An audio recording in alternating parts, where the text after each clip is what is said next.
여러분 안녕하세요. 온라인 교사 교육 시간입니다. 오늘은 메타버스에 대한 이야기를 해보려고 합니다. 여러분 메타버스라는 말 들어보셨나요? 메타버스는 초월을 뜻하는 메타와 세계를 의미하는 유니버스의 합성어로 가상과 현실이 융합된 초현실 세계를 말합니다. 말로만 설명을 들으면 어려우실 수 있는데요. 뉴스에 보도된 메타버스 관련 영상을 보시고 계속 이야기하겠습니다.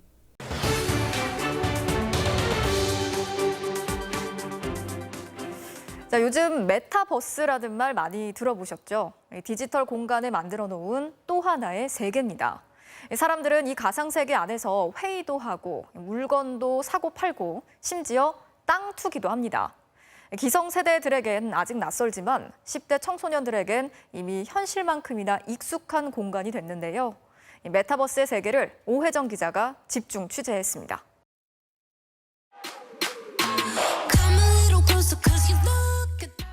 인기 그룹 블랙핑크의 뮤직비디오입니다.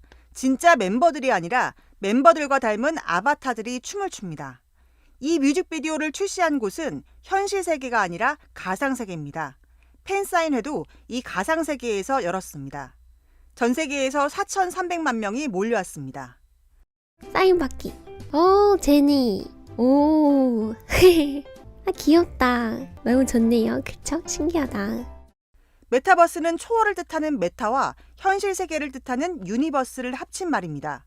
쉽게 말해 디지털 공간에 만든 또 다른 세계입니다. 20년 전 싸이월드도 일종의 메타버스였습니다. 그런데 최근에는 기술이 더 발전해 점점 실제 세계와 비슷해지고 있습니다. 미국의 한 대학은 코로나19 때문에 졸업식에 모일 수 없게 되자 가상의 게임 공간에 캠퍼스를 만들어 졸업식을 열었습니다. 국내에서는 순천향대학교가 메타버스 속에서 입학식을 진행했습니다. 서은서, 나는 순천향대학교에 입학하여 훌륭한 지성인으로 성장할 것을 2,527명의 신입생을 대표하여 선서합니다. 사무공간을 메타버스 안에 꾸민 기업도 있습니다. 이 기업은 최근 서울 강남에 있던 사옥을 없애고 대신 메타버스 속에 사무실을 만들었습니다. 직원들은 가상 공간으로 출근하고 회의도 여기서 합니다. 출근을 하면은 제 자리로 이제 이동을 하면 되거든요. 제 자리에 있는 팀원들과 같이 이제 온라인 커넥트가 됩니다.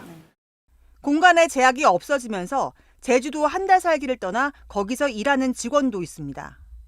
불필요하게 이동을 해야 되는 경우가 있잖아요. 뭐 회의실을 찾아간다든지 아니면 그 사람을 만나러 가야 된다든지 그런 시간적으로나 물리적 이동 비용이 많이 줄어드니까 업무에 조금 더 집중할 수 있고. 메타버스가 이렇게 현실 세계를 조금씩 대체하면서 기업들도 앞다퉈 메타버스로 진출하고 있습니다. 메타버스 속 명품 브랜드 매장을 들어가 볼까요? 이탈리아 피렌체에 있는 실제 매장을 그대로 옮겨놨습니다.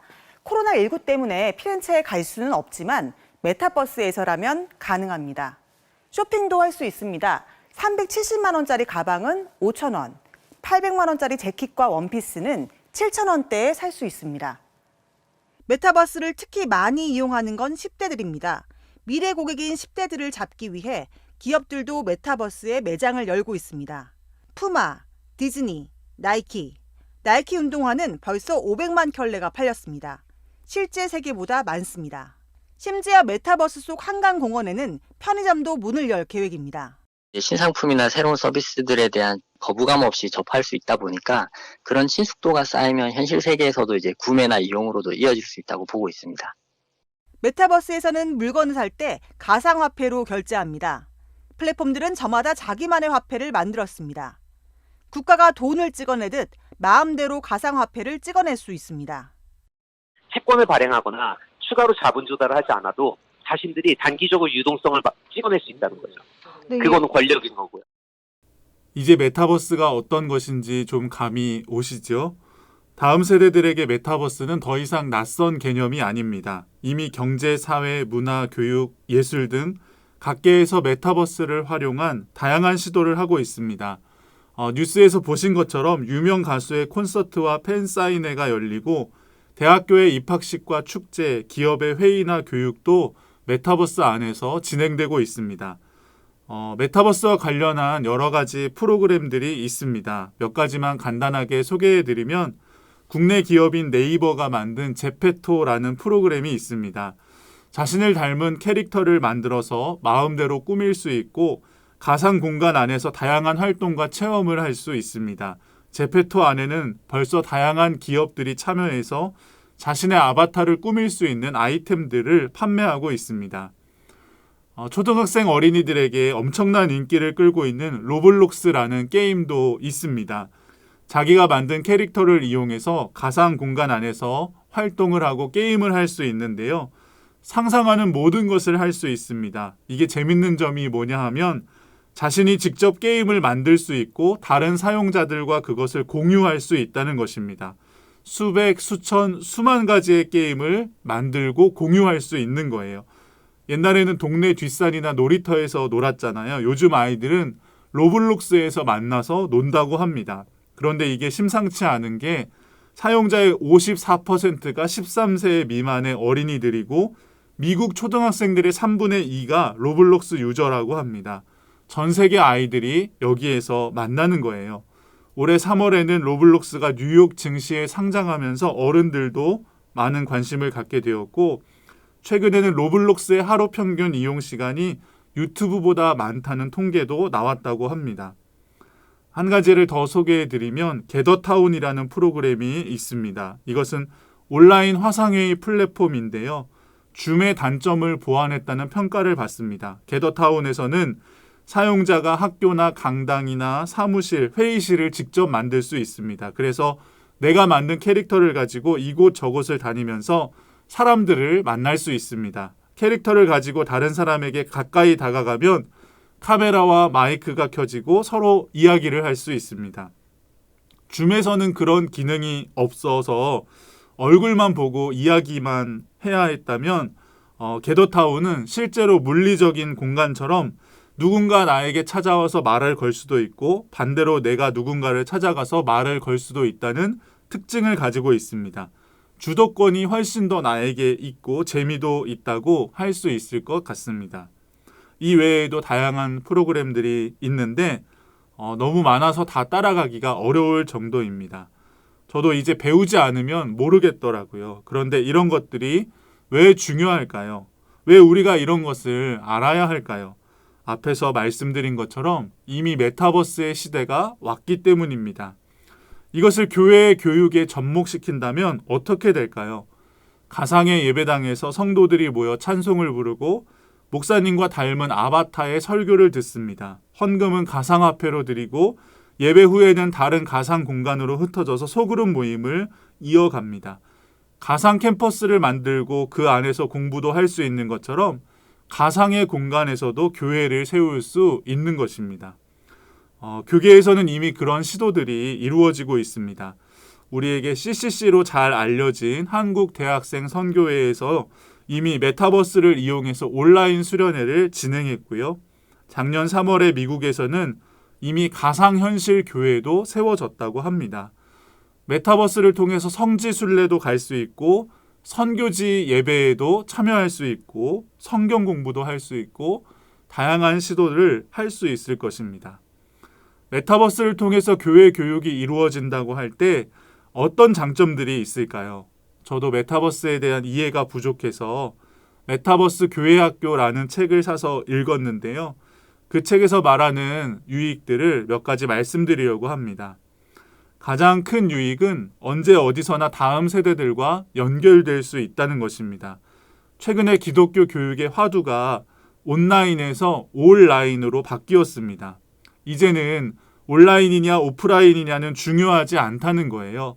온라인, 언제 어디서나 연결되어야 한다는 것입니다. 그야말로 초연결이 이루어지는 것입니다.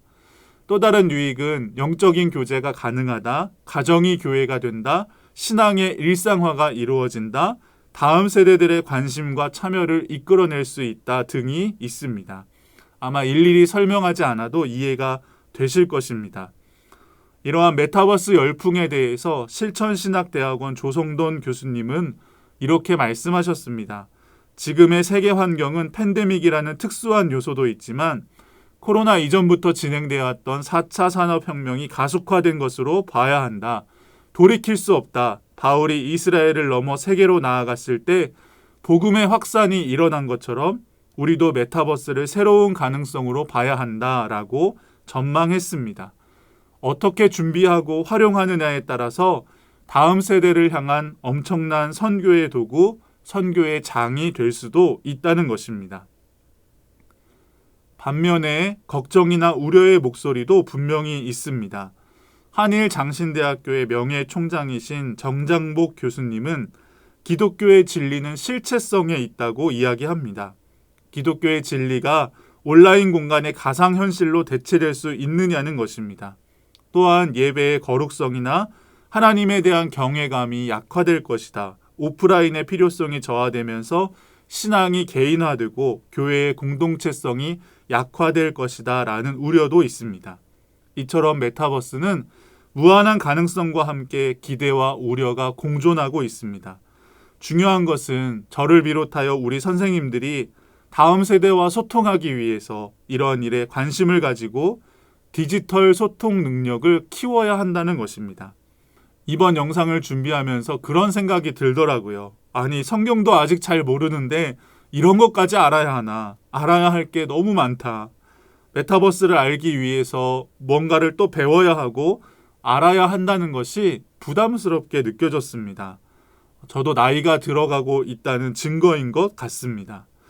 우리 선생님들 중에 많은 분들은 삐삐 세대이셨을 것입니다. 저도 고등학생 때 삐삐를 사용했는데요.